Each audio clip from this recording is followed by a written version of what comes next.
YouTube. This is Dr. Wanda, and I'm seated with Gia. So this video is about celebrations. Celebration.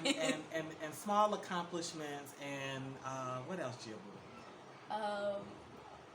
New family. Yeah, so what's the first thing that we want to tell our YouTube followers is going on with us? First we want to talk about I just like everything. Okay, well, I'm officially a grandma. Yeah.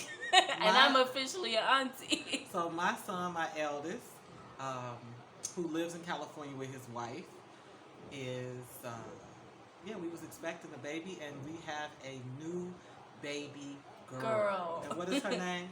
Her name is Kensington. Kensington Mariah Kerman. That's his last name, Kerman. And I told him that she will be called by me Wanda Jr. Jr. Which I just think that's just ridiculous. It's absolutely ridiculous, but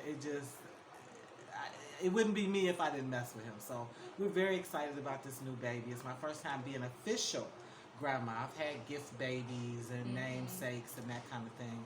But to have a child that actually came through my womb to actually give birth is pretty exciting. It really is. Yeah. I mean, I can't wait till she gets to about like 3 or 4, and I'm gonna teach her how to draw. Look how she's planning on teaching her to draw at 3 and 4. I told you could start teaching her at 6 months. You can let her scribble scrabble. That's true. So anyway, so that's one thing. Grandma and auntie. What else? I found a housemate for my mother in Chicago. We live in the Chicagoland area, specifically Maywood. But I finally found someone that is compatible to be a housemate for Mom. Someone who is excited to be in the home with her. She has a daughter. She has a dog. She's willing to take on one, absorbing my mom being there, but also I have a cat family. And my cats love everybody. They have raccoons as friends. They got a couple of skunks they cool with. We got the neighbor dog, so that's not a problem. But this is the first decent, intelligent, responsible human being I found that's drug-free, violence-free. Yep. So I am so excited about that. Now, we still are trying to go home for the holidays because we're both very homesick. Very. And would like to celebrate our holidays back in the U.S. But should that not happen, the stress, pressure, and strain of worrying about my mom going through the winter months, because there's one thing to go through being by yourself in Illinois in the summer where you can go out on your porch and people see you, but in the winter you shut in. You shut in. And Snow falls. Snowfalls. And I mean, when it's the last times that we've had winter, once it becomes winter, it's like it takes over winter. All the other. Yeah, and I worry about her too because of ice. Because our garbage can has to be moved front to the driveway for the garbage man to collect. And there's a whole set of seniors that no matter how old they get, they actually don't believe they're old. Yeah. Okay, she's one of them. She would try to walk on that ice, and I worried that she would injure herself. And so now this is one less person, and she'll have a person that's there for errands and just compatibility. Just somebody that you get up in the morning and say, "Good morning." Yeah, that matters. So that's another celebration. What's another celebration? You have something coming up. Yeah. In December, we're gonna have graduation. Graduation. And all different parents are gonna come and see their children. So one of the teachers wanted to know if Mom or me would like to come and say something for the school or just like do a speech. But I'm really excited. That means that pretty soon I'm gonna be going to Form 1.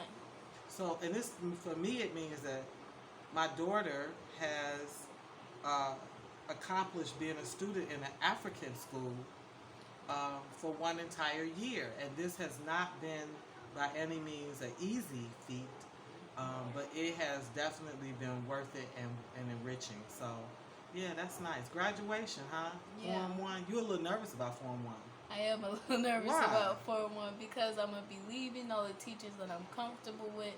I mean, even as like before in the U.S., when you would switch into a new class, you'd be like, around all these different children. Yeah, it's lots of anxiety. And you don't like your teacher that much because you're just now beating your teacher.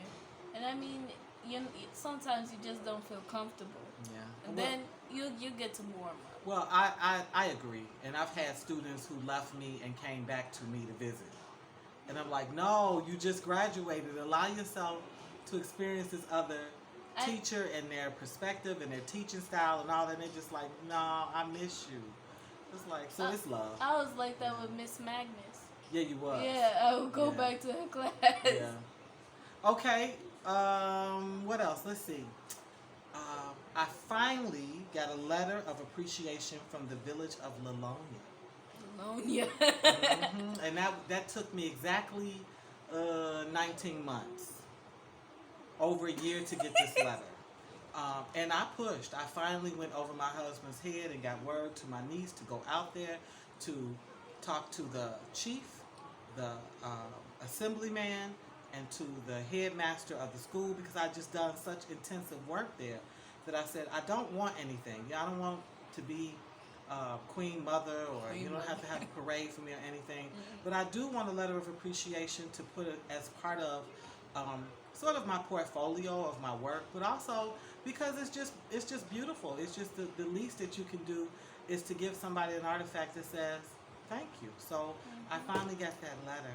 You finally got that Finally letter. got that letter. And I mean, I read how much my mom has done, and I'm just like, these people should have been like they should have been on it the day that she did, like she finished. Yeah, but some of them are ungrateful.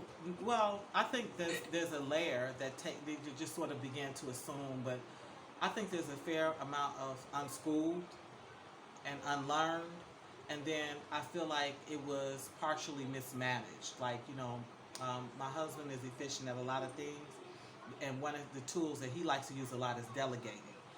Call this and that one to take care of something. And so one of the things that he learned was like, there are things that you need to actually be boots on the ground. You need to do that yourself. You need to, and you need to sacrifice. Like, truth is, he should have just devoted one day where he just stayed in the village all day until he got it done.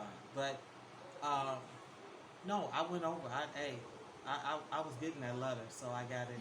And I have to give a great thanks to my niece, Susie, who it really took her almost an entire day to complete that whole mission, okay? And it was not a mission impossible. It was a mission definitely possible and full of lots of joy and success on my end. Yep. And so what's the last thing? The last thing. Yeah, or is there a last thing that we're celebrating?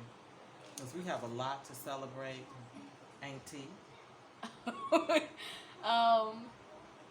I think that's about it. Okay, well, I'm going to tell you, I've been living off Wanderland's Naturals, and that store is growing. I consider it very much a success. Yeah. We get so many views on the store, and I would say each week we have at least a minimum of about 5 to 10 orders that go out of Ghana. So that's something else for what was just like a small vision. So... yeah, so we happy. We just wanted to share a little bit of that joy with you. And well, we're still here in Ghana. You got anything else you want to say? Yeah. I'm really, really, really happy for my brother. Yeah. He's done so my much. Firstborn. He's done so much for me, especially when I was really, really little. With every Christmas, every birthday. Now you're not his baby no more. He got a baby. Yeah. A lovely day. And I can't wait when she gets older so I can spoil her like the way he spoiled me. And with that, we're signing off.